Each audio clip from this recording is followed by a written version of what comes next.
Dear friends, the world is constantly changing.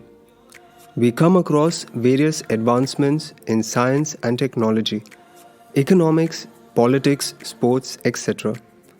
You and I are changing. For example, some cells in our body are being replaced even as I speak. Right from your birth, you experience changes in your body. These changes are visible when you compare yourself at the time you were 1 year old to that when you were 2 years old. Your perspective towards life has changed as your knowledge and intellect has grown. You can discern better between good and bad.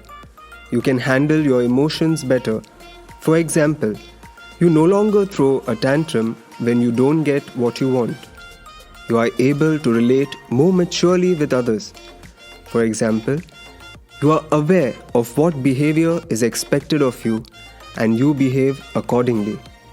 You participate in church activities as well as help in organizing activities for the parishioners.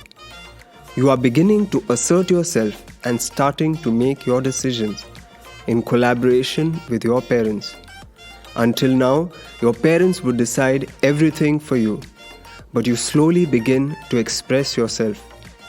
You are close to your family and friends, and yet you want to explore new friends and learn new things.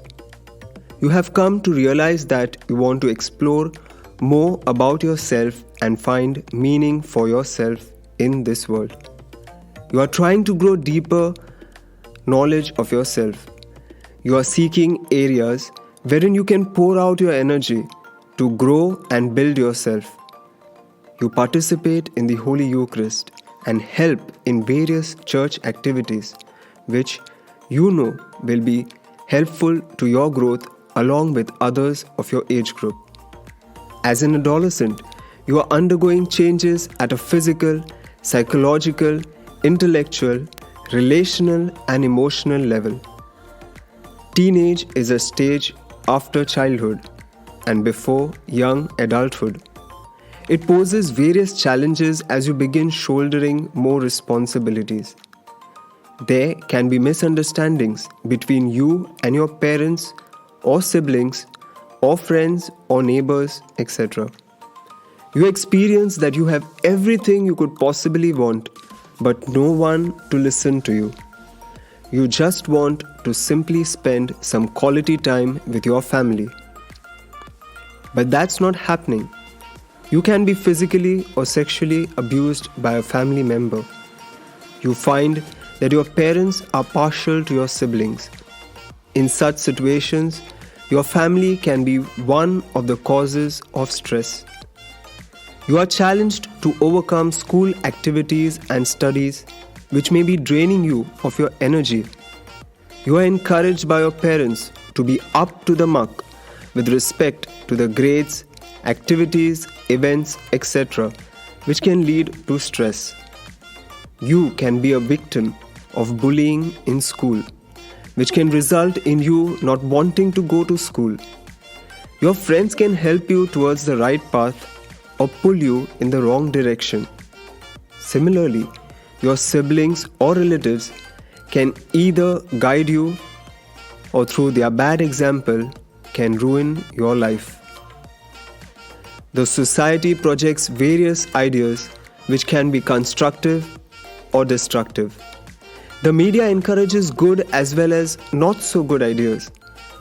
You are wise when you critically evaluate these ideas and discern what news can be trusted and what cannot be trusted. As a Catholic, you spend your time in the church helping whatever way you can. On one hand, there are times when you have experienced Jesus' love, peace, joy, generosity, etc.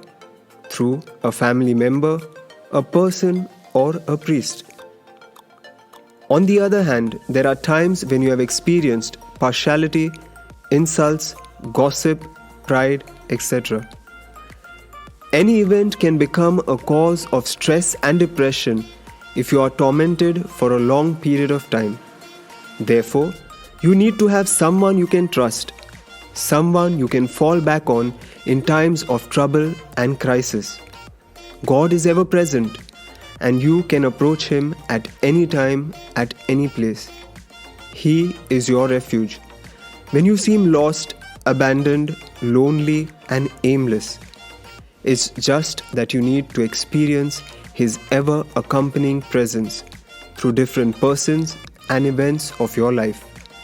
He approaches you in various forms, sometimes in the form of your parents or siblings, or a relative, or a priest, or a friend.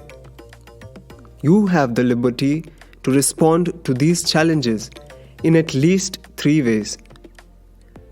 You give up while holding on to the attitude of, I care a damn. Or, you are afraid, thus you would not want to go against the tide.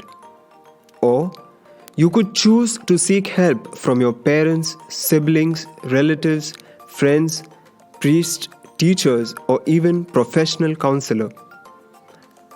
You have people who care for you, people who love you, who are willing to help you. You are surrounded by people you can trust and depend on. Therefore, whenever you are in a pinch, remember that there are people you can rely on. The choice is always yours to make. One of the gifts of the Holy Spirit is the gift of counsel, that is, right judgment. A person blessed with this Spirit will be able to help you discern what is good and what is bad in difficult situations. The counsel of this person can be helpful to face tricky or troubled situations. Therefore, it would be appropriate to avail the service of any counselor who can provide you the necessary help. For counseling is a professional relationship that empowers one to accomplish mental health, wellness, education, and career goals.